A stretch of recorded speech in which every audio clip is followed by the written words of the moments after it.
मैं बात नहीं कहूंगी। आज मैं आपको सुनाऊंगी एक सच्ची घटना। दरअसल काशीपुर राज्य का राजा बहुत ही अत्याचारी था। वो अत्याचारी राजा अपने राज्य की महिलाओं को कारागार में रखता था। उसी राज्य में रहता था एक गरीब किसान। वो किसान राजा की नजरों से दूर अपनी बेटियों को एक बंद घर में छुपा कर रखता था। बेटा, अच्छे से दरवाजा और खिड़कियां बंद कर दो और उसको ऐसे बंद करना कि अंदर एक मक्खी तक आने ना पाए। ध्यान रखना कि दरवाजा और खिड़कियां खुले ना रहने पाए। उस दुष्ट राजा की नजरों से बचाकर आपने हमें इतना बड़ा तो कर दिया है पिताजी। अब और कितने दिन ऐसे रहना होगा? अगर आप नहीं होते पिताजी तो पता नहीं हमारा क्या होता। तुम लोग बिल्कुल भी चिंता मत करो। तभी तो मैंने तुम पांचों बेटियों को अलग अलग प्रकार के गुण सिखाए हैं, ताकि कभी अगर तुम्हारे ऊपर कोई संकट आ भी पाए तो तुम उस संकट से लड़कर अपने आप को बचा पाओ, समझे? और एक दूसरे की मदद कर पाओ।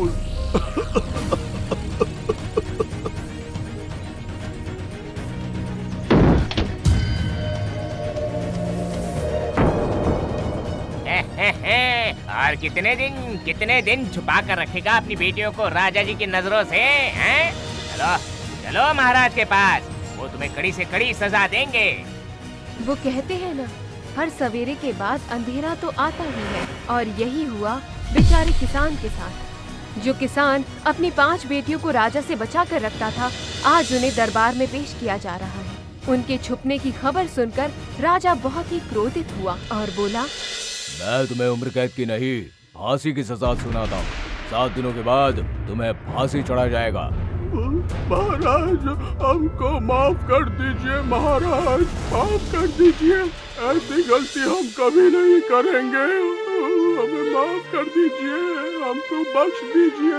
ये 5 बेटियों के अलावा इस दुनिया में मेरा और कोई भी नहीं है। मैं कैसे रहूंगा इनके बिना? राजा जी, हमने आपकी सजा तो मान ली है, लेकिन किसी को फांसी पे चढ़ाने से पहले उसकी आखिरी इच्छा तो पूछी जाती है ना। दया करके आप हमारी वो आखिरी इच्छा तो पूरी करने की कोशिश करेंगे ना महाराज?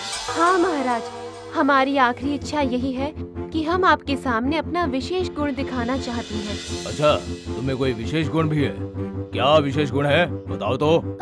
महाराज जी, मेरा विशेष गुण ये है कि मैं किसी फटे हुए कपड़े को इस तरह से सिलाई करती हूँ कि किसी को पता भी नहीं चलता कि वो कैसे सिला गया है। कोई बता नहीं सकता। ठीक है, अगर मैंने पकड़ लिया तो मैं अभी के अभी तुम्हें फांसी पर चढ़ा दूंगा। मंजूर है महाराज, मंजूर है।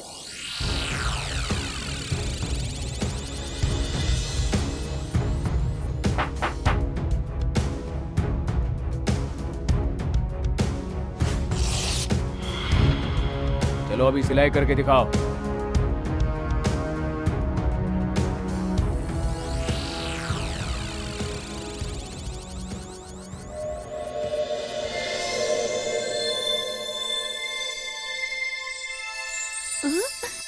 ये लीजिए महाराज। ये क्या? ये कपड़ा तो एकदम नया सा हो गया। ये सिलाई नहीं, जादू है। मंत्री जी, ये देखो तो, देखो अच्छे से देखो, धागा कहीं तो दिखाई देगा। हाँ, आपने सही कहा महाराज। ये रुमाल तो एकदम मुझे नया नजर आ रहा है। बेवकूफ कहीं के, तुम्हारी आंखों के आगे अंधेरा है क्या? कुछ भी समझ में नहीं आता। जैसे बड़ी दीदी अच्छी सिलाई कर सकती है, वैसे ही मैं अच्छा खाना बना सकती हूँ। ठीक है, अभी तुम्हें दिखाता हूँ। तो ठीक है, तुम राज दरबार के रसोई में जाकर खाना बनाना शुरू कर दो। राज दरबार के सभी सदस्यों के लिए तुम आज खाना बनाओगी, पर याद रखना, अगर खाना अच्छा नहीं बना तो आज रात को ही तुम्हें फांसी चढ़ाया जाएगा। जो आ गया महाराज। हे मंत्री, तुम चुपके से जाकर रसोई घर में से नमक गायब कर दो। मैं भी देखता हूँ बिना नमक के खाना कैसे स्वादिष्ट बनता है। अभी जाता हूँ महाराज, अभी जाता हूँ।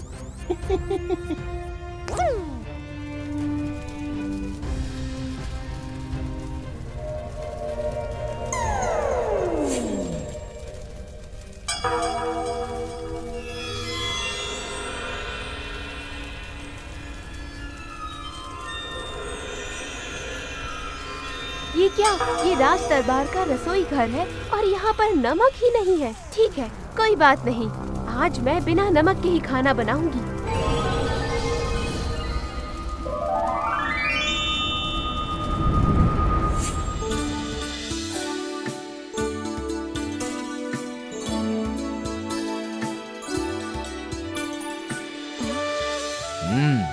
अब मैंने इतना बढ़िया खाना आज तक नहीं खाया, कुछ भी पल्ले नहीं पड़ रहा है। ये खाना कैसा बना है महाराज? अब क्या कहूँ इसे? हाँ, अच्छा है, अच्छा है। आज रात को ही तुम सबको फांसी चढ़ा दूंगा मैं। क्यों महाराज? मेरी बड़ी दीदी के खाना बनाने के बाद भी आप बोल रहे हो कि आप उसे फांसी पर चढ़ा दोगे? लेकिन उसने खाना तो बहुत अच्छा बनाया था ना? बनाया था।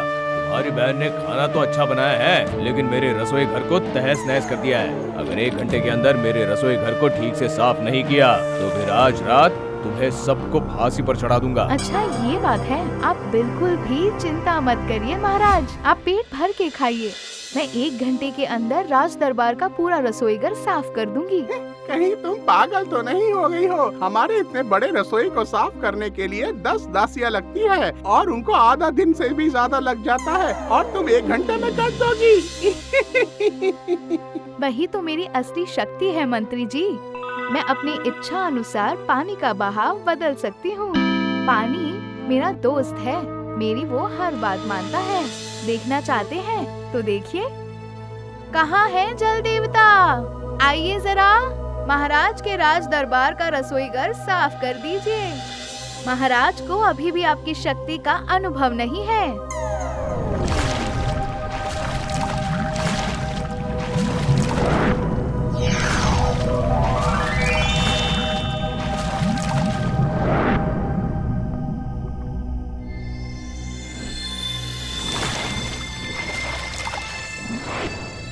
बस बहुत हो गया तुम लोगों का। अब मैं तुम्हारी कोई शक्ति नहीं देखना चाहता हूँ। अब मैं कह देता हूँ, 7 दिनों के अंदर तुम्हें फांसी चढ़ाया जाएगा। ये कैसा न्याय है महाराज? मेरी 3 बहनों का विशेष गुण आपने देखा, हम 2 बहनों ने क्या दोष किया बताइए महाराज। नहीं नहीं नहीं, हमारे महाराज की कही भी बातें 100 बातों के बराबर होती है। ठीक है महाराज, हम दोनों बहनों का विशेष गुण नहीं देखना चाहते तो कोई बात नहीं, लेकिन मैं महाराज से प्रार्थना करती हूँ कि मेरी आखिरी इच्छा को सुना जाए और पूरा किया जाए। उम्मीद करती हूँ ये अनुरोध मेरा पूरा किया जाएगा। क्या सुनाना चाहती हो? महाराज, मैं पेड़ पौधों की संभाल अच्छे से कर लेती हूँ। मैं पौधे को छोटा और बड़ा भी कर सकती हूँ। हाँ बोलो बोलो, क्या चाहिए तुम्हें? अच्छा महाराज, मुझे बरगद के पेड़ का एक बीज चाहिए और उसके साथ मिट्टी से भरा हुआ एक गमला भी हाँ चाहिए। ठीक है मंत्री जी, इसे बरगद के पेड़ का बीज दे दो और सबको कारागृह में डाल दो। अभी क्या अभी? जो आज्ञा महाराज।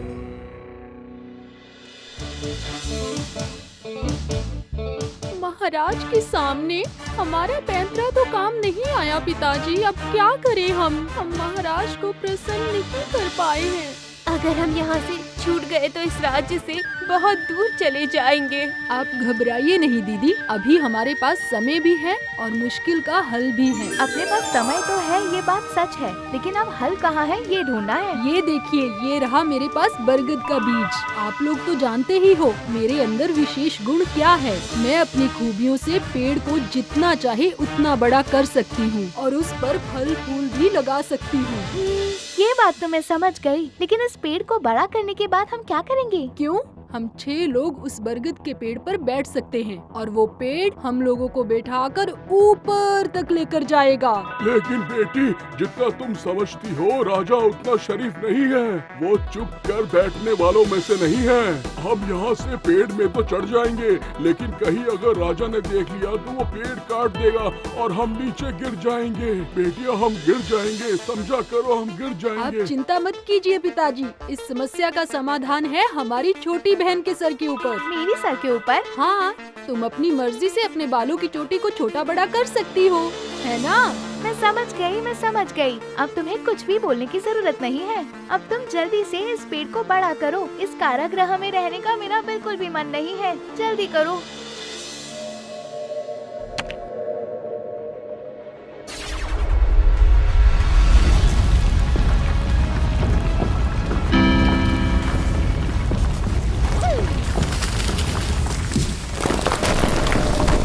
अरे अरे वो देखो, वो बूढ़ा अपनी 5 बेटियों को पेड़ पे चढ़ाकर भाग रहा है यहाँ से। अरे कोई है, जल्दी से महाराज को खबर करो, जल्दी करो। ये क्या, इतनी बड़ी हिम्मत। मैं भी देखता हूँ तुम सब भागते कैसे। कोई है वहाँ पर? पेड़ को जल्द से जल्द नीचे से काटो। जल्दी कर बहन, जल्दी कर, हमारे पास और समय नहीं है। अरे जल्दी करो, वो भाग रहे हैं।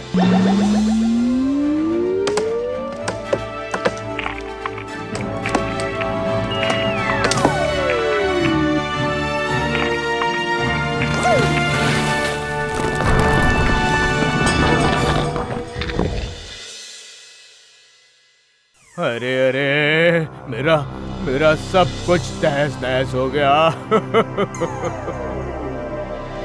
इस तरह काशीपुर राज्य में अत्याचारी राजा का शासन खत्म हुआ और फिर उस राज्य में बच्चियां, औरतें, लड़कियां सब आजाद जीने लगी और गांव वालों ने बूढ़े किसान और उनकी 5 बेटियों की बहुत प्रशंसा की, साथ ही जश्न मनाया।